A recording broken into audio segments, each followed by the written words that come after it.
अपने हिंदू धर्म से जुड़े सभी रहस्यों को जानने के लिए ज्ञान तिलक चैनल को सब्सक्राइब करें और हाँ, बेल आइकन को दबाना ना भूलें। अकाल मृत्यु वो मरे जो काम करे चांडाल का, काल भी उसका क्या करे जो भक्त है महाकाल का। हर हर महादेव मित्रों, आज तक ये कथन केवल आपने सुना था, आज आप देख भी लेंगे कि कहाँ हुआ है महामृत्युंजय मंत्र का जन्म। क्यों महाकाल के इस मंत्र का जाप करने वाले से स्वयं यमराज भी डरते हैं। सौभाग्यशाली हूँ मैं जो मेरा निवास स्थान एक ऐसे क्षेत्र के समीप है जिसे स्वयं महादेव का आशीर्वाद प्राप्त है।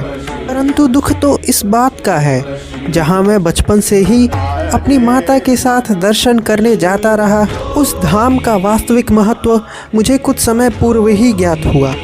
हम बात कर रहे हैं वाराणसी से करीब 31 किलोमीटर दूर गंगा एवं गोमती नदी के पावन संगम पर स्थित मार्कंडेय धाम की, जहां प्रतिदिन आते हैं आराधना करने महादेव के अदृश्य भक्त।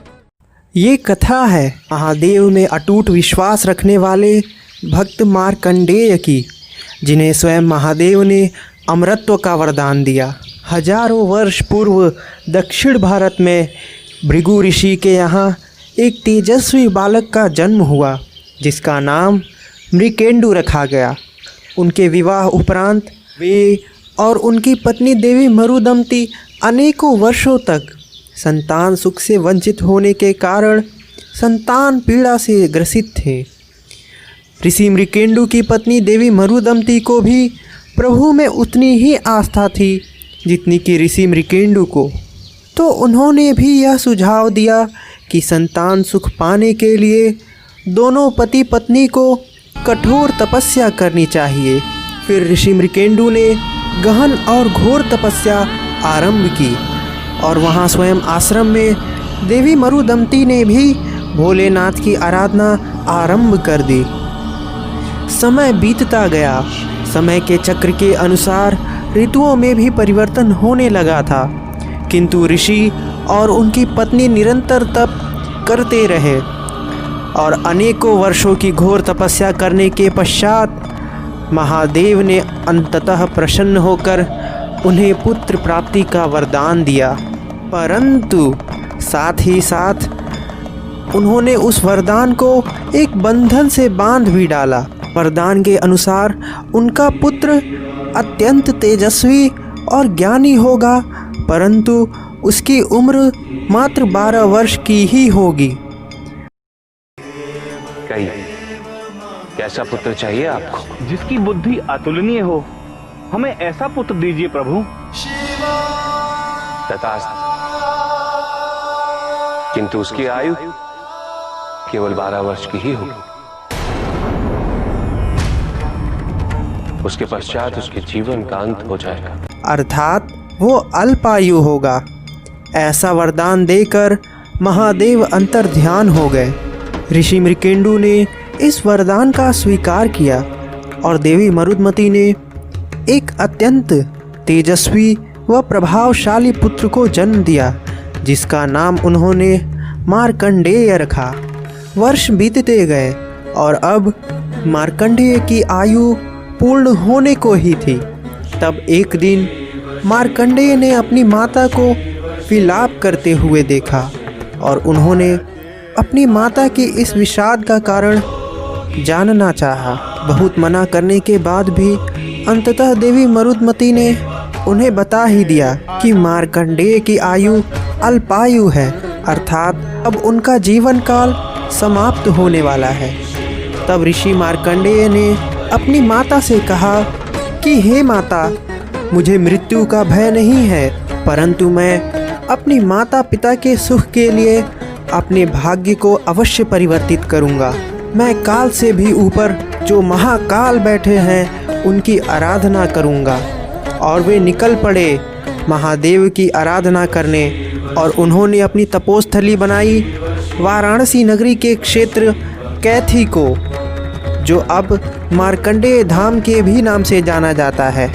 और इसी स्थान पर बालक मार्कंडेय ने मृत्यु के भय से मुक्त करने वाले महामृत्युंजय मंत्र की उत्पत्ति की। वो निरंतर इसी मंत्र का जाप करते रहते थे। ओम त्र्यंबकं यजामहे सुगंधिं पुष्टिवर्धनम् उर्वारुकमेव वन्दनाय मृत्युर्मुक्षीयमामृतात्। और वह दिन भी आ ही गया जब यमराज ने प्रकट होकर उनसे उनके प्राण हरने को कहा। तब यमराज से भयभीत होकर 12 वर्ष के उस बालक ने महादेव के इसी शिवलिंग को, जिसे अभी आप अपनी स्क्रीन पर देख रहे हैं, अपने हृदय से लगा लिया और महादेव का आवाहन करने लगा। बालक मार्कंडेय के भक्ति से प्रसन्न होकर महादेव ने धर्मराज को उनके प्राण न हरने का आदेश दिया। ओम स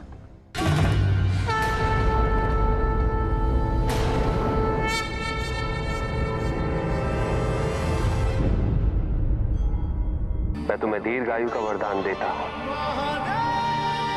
परंतु प्रभु, इसकी आयु पूर्ण हो चुकी है महादेव।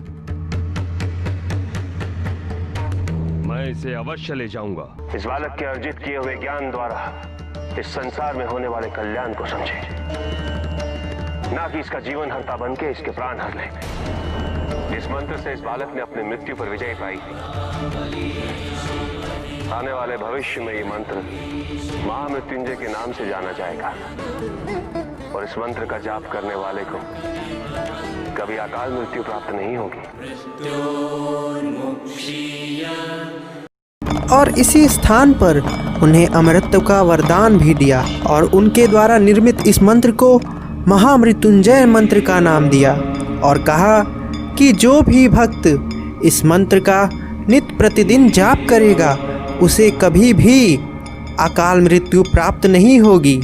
आप जब मंदिर के मुख्य द्वार में प्रवेश करेंगे तब आपको आपके बाईं ओर यह लेख लिखा हुआ मिलेगा कि यही वो जगह है जहां यमराज को भी हारना पड़ा था। ये कथन आप अपने स्क्रीन पर अभी देख सकते हैं। आप मंदिर के गर्भगृह में प्रवेश करेंगे तो आपको वहां 2 प्रतिमाओं के दर्शन होंगे। मंदिर के गर्भगृह के मध्य भाग में महादेव का शिवलिंग उपस्थित है। यह वही शिवलिंग है जिसकी आराधना ऋषि मार्कंडेय ने की थी और यमराज से बचने के लिए उन्होंने इस शिवलिंग को अपने हृदय से लगा लिया था। और शिवलिंग के ठीक सामने एक ताखे पर स्थित शिवलिंग के ही आकार की एक आकृति दिखाई देगी, जिसे आप अभी अपने मोबाइल के स्क्रीन पर देख सकते हैं। इस प्रतिमा को स्वयं मार्कंडेय ऋषि का रूप माना जाता है। यहाँ महादेव की पूजा तब तक सफल नहीं मानी जाती जब तक कि प्रतिमा रूप में उपस्थित प्रथम मार्कंडेय ऋषि की पूजा न की जाए। इसीलिए यदि आपको भी कभी यहाँ दर्शन करने का अवसर मिले तो सर्वप्रथम भगवान मार्कंडेय की पूजा उपरांत ही महादेव के शिवलिंग का पूजन करें। एक अनुरोध है आप सबसे कि जाते जाते कमेंट बॉक्स में हर हर महादेव अवश्य लिखें एवं अपने धर्म के और ऐसे अनेक रहस्यों को जानने के लिए व भगवद गीता के हर एक संस्कृत श्लोक के वर्णन को जानने के लिए हमारे चैनल ज्ञान तिलक को सब्सक्राइब करें। हर हर महादेव। जय